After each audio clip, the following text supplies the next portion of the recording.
চতুর্থ শ্রেণী পঞ্চম অধ্যায় স্বাস্থ্যবিধি। সুস্থ জীবনযাপন। সুস্থ জীবনযাপন করা আমাদের জন্য খুবই গুরুত্বপূর্ণ। সুস্থ থাকতে এবং জীবনকে সুন্দর করতে স্বাস্থ্যবিধি মেনে চলা প্রয়োজন। প্রশ্ন আসতে পারে, আমরা কিভাবে সুস্থ থাকতে পারি? কিভাবে সুস্থ থাকা যায়? কাজ কি করতে হবে? নিচে দেখানো ছকের মতো খাতায় একটি ছক তৈরি করি। সুস্থ থাকার জন্য আমরা কি করতে পারি তার ছক। কিভাবে সুস্থ থাকা যায় তার তালিকা ছকে লিখি। কাজটি নিয়ে সহপাঠীর সাথে আলোচনা করি। নিজেকে পরিষ্কার রাখার জন্য আমি প্রতিদিন গোসল করি। আমি প্রতিদিন বিকেলে ফুটবল খেলি।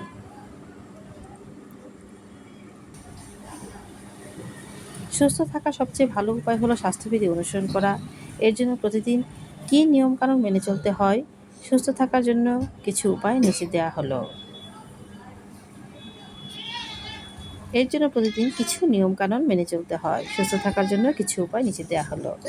সুস্থ থাকার উপরের মধ্যে 1 নম্বর হলো সুষম খাদ্য গ্রহণ, নিয়মিত শরীরচর্চা, পর্যাপ্ত ঘুম, বিশ্রাম, শরীরের পরিষ্কার পরিচ্ছন্নতা ইত্যাদি। চলুন জানি বিস্তারিত।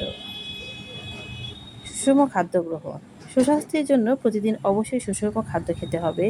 প্রত্যেক খাবারই আমাদের শরীরে জন্য কোনো না কোনো পুষ্টি উপাদান সরবরাহ করে থাকে। স্বাস্থ্য ভালো রাখার জন্য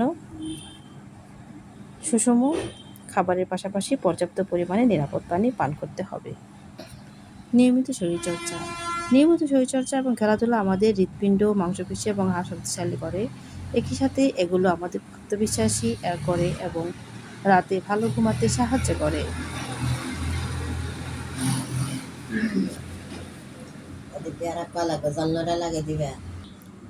পর্যাপ্ত ঘুম। শরীরের ক্ষয়পূরণ এবং বৃদ্ধির জন্য পর্যাপ্ত ঘুম প্রয়োজন। ভালো ঘুমের জন্য আমাদের প্রতিদিন নির্দিষ্ট সময়ে ঘুমাতে যাওয়া উচিত। বিশ্রাম। ক্লান্তি দূর করা এবং নতুন উদ্যমে কাজ করার জন্য প্রতিদিনই কিছু সময় বিশ্রাম নেওয়া উচিত।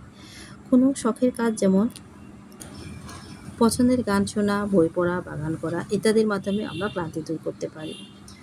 শরীরের পরিষ্কার পরিচ্ছন্নতা।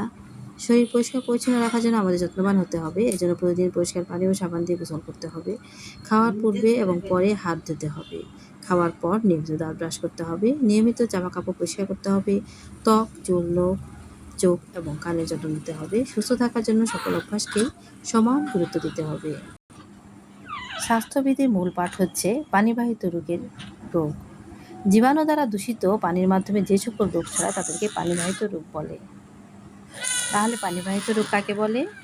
জীবাণু দ্বারা দূষিত পানির মাধ্যমে যে সকল রোগ ছড়ায় তাদেরকে পানিবাহিত রোগ বলে।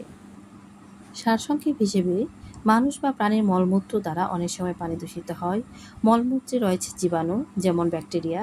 দৈনন্দিন বিভিন্ন কাজে যেমন পান করা, খাবার রান্না করা, গোসল করা, ধোয়া মোছা বা দাঁত ব্রাশ করার সময় আমরা পানি ব্যবহার করি। এসব কাজে দূষিত পানি ব্যবহার করলে আমরা পানিবাহিত রোগে আক্রান্ত হই। এ সকল রোগ খুব সহজে মানুষের মাঝে ছড়িয়ে পড়ে। পানিবাহিত রোগ এবং রোগের লক্ষণ। দূষিত পানি বিভিন্ন ধরনের রোগ সৃষ্টি করতে পারে, যেমন ডায়রিয়া, কলেরা, আমাশয়, জন্ডিস এবং টাইফয়েড। অধিকাংশ পানিবাহিত রোগের লক্ষণ হলো পাতলা পায়খানা, বমি, জ্বর ও পেট ব্যথা। ডায়রিয়া হলে অবশ্যই খাবার স্যালাইন খেতে হবে। খাবার স্যালাইন বাজারে কিনতে পাওয়া যায়।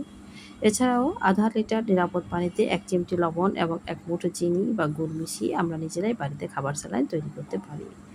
পানিবাহিত রোগ প্রতিরোধ কিভাবে করা যায়? পানিবাহিত রোগ প্রতিরোধের সবচেয়ে ভালো উপায় হলো পানিতে জীবাণুর বিস্তার রোধ করা। পানিবাহিত রোগ প্রতিরোধের জন্য কিছু উপায় নিচে দেওয়া হলো। নিরাপদ পানি ব্যবহার, হাত ধোয়া, টয়লেট পরিষ্কার। নিরাপদ পানি ব্যবহার, পান করা, খাবার তৈরি করা এবং গোসল করার জন্য নিরাপদ এবং পরিষ্কার পানি ব্যবহার করতে হবে। ফুটিয়ে, ফিল্টার করে এবং পানি বিশুদ্ধকরণ ট্যাবলেট ব্যবহার করে আমরা পানি নিরাপদ করতে পারি। খাবার খাওয়ার আগে বা খাবার তৈরির আগে, খেলাধুলার পর, টয়লেট ব্যবহার করার পর সাবান এবং নিরাপদ পানি দিয়ে ভালোভাবে হাত ধুতে হবে। টয়লেট পরিষ্কার রাখা। পানিবাহিত রোগ প্রতিরোধের জন্য স্বাস্থ্যসম্মত টয়লেট ব্যবহার করতে হবে এবং ব্যবহারের পর পরিষ্কার পরিচ্ছন্ন রাখতে হবে। পাঠ্য বইয়ে শূন্যস্থানগুলো ড্যাশ দ্বারা দূষিত পানির মাধ্যমে পানিবাহিত রোগ ছড়ায়। জীবাণু, কলেরা, আমাশয় এবং টাইফয়েড ড্যাশ রোগ পানিবাহিত। ড্যাশ আমাদেরকে সুস্থ থাকতে এবং জীবন সুন্দর করতে সাহায্য করে। স্বাস্থ্যবিধি। ফুটিয়ে ফিল্টার করে এবং ড্যাশ ব্যবহার করে আমরা পানি বিশুদ্ধ করতে পারি। বিশুদ্ধকরণ ট্যাবলেট।